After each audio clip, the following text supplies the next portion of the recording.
Depuis la sortie de son album il y a 10 jours, Jennifer fait la une de tous les magazines et son disque caracole en tête des ventes. Alors qu'elle s'apprête à fêter ses 30 ans, la jeune femme a décidé de nous parler d'amour, mais comme jamais. Un amour plus complexe, plus douloureux que celui dont elle parlait dans ses précédents albums. Jennifer, 11 ans de carrière déjà, et vous l'avez vu naître. C'est vrai. Une vie jalonnée de rencontres qui l'ont aidée à déployer ses ailes. Eh bien, ce sont ces rencontres, justement, dont elle a choisi de nous parler.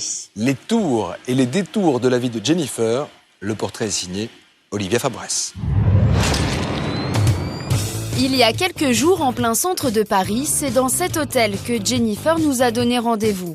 Son nouvel album, L'amour et moi, sorti la semaine dernière, fait déjà partie des meilleures ventes de la rentrée. L'amour et moi, ce n'est qu'un triste jeu.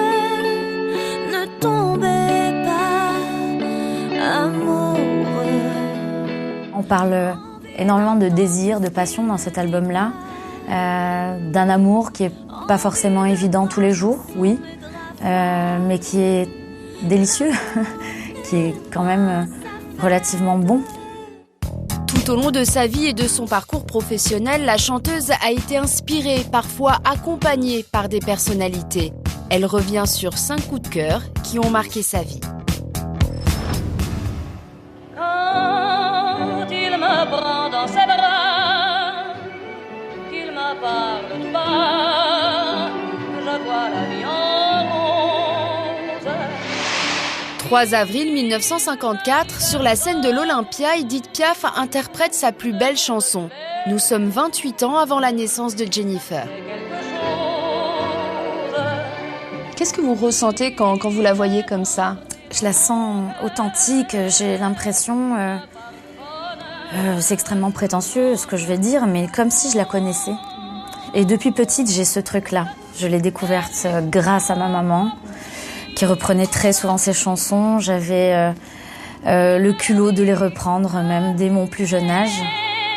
Et c'est d'ailleurs avec Milor que Jennifer va montrer pour la première fois à sa famille ses talents de chanteuse. Ils s'y attendaient absolument pas le jour où ils m'ont entendu chanter cette chanson. C'était en Corse. On était attablés comme on a l'habitude de le faire en famille. Et il y avait un pianiste qui était là, il y avait un micro, et puis j'y suis allée, et puis il se retourne, il voit la petite crevette en train de chanter. Moi, j'avais envie de chanter avec ce micro. 12 ans plus tard, Jennifer concrétise son rêve. La Star Academy lui ouvre les portes du métier. Très vite, elle va connaître le succès, notamment grâce à cet homme, Maxime Nucci.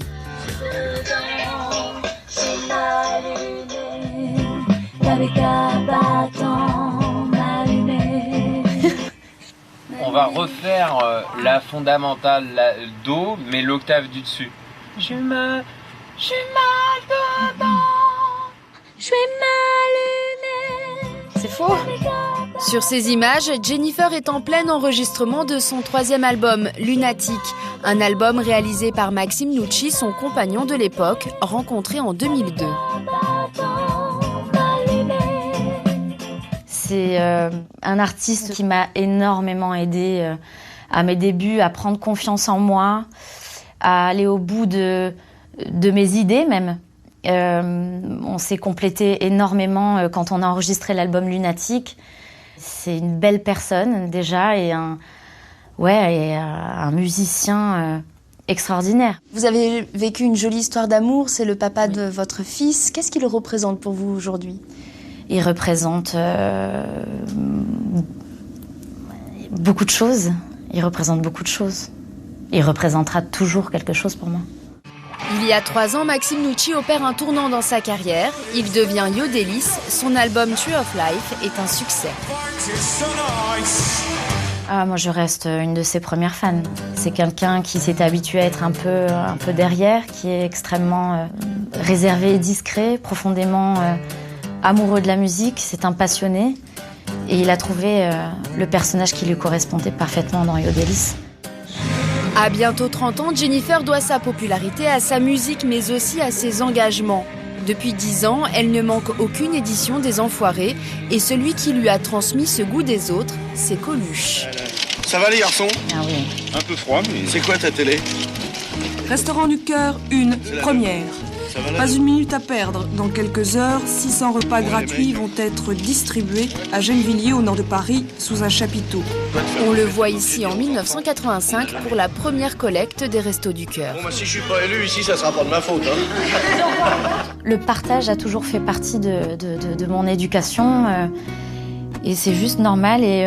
Et Coluche fait partie des premières personnes à l'avoir crié haut et fort et avoir fait cet appel au don, à se bouger le cul, quoi.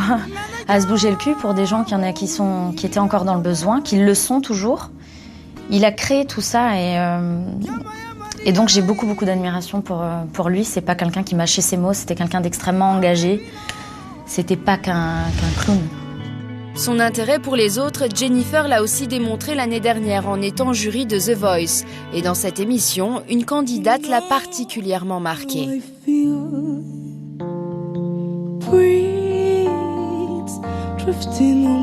Elle tremblait comme une feuille.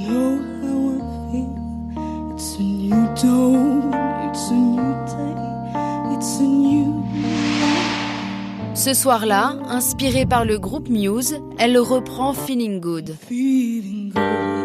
Avec sa voix grave et puissante, son univers jazzy, elle bouleverse Jennifer.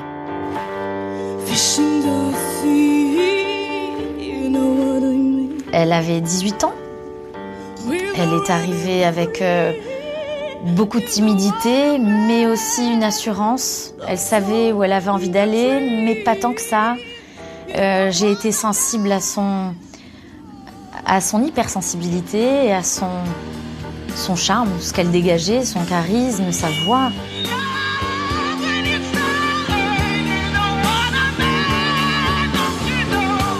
On a l'impression que vous êtes une éponge quand vous êtes sur votre fauteuil de The Voice, que vous captez toutes les émotions. Oui, et les ondes autour. Et les ondes autour. C'était l'occasion de faire des rencontres, de m'essayer aussi à être derrière, finalement, à choisir des discothèques pour chacun de mes talents.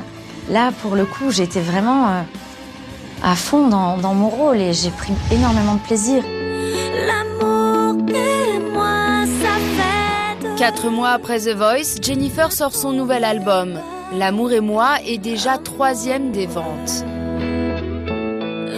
Un succès qu'elle doit beaucoup à cet homme, Franck Véron, son manager depuis 11 ans. C'est lui qui l'a aidé à gérer l'après-Star Academy.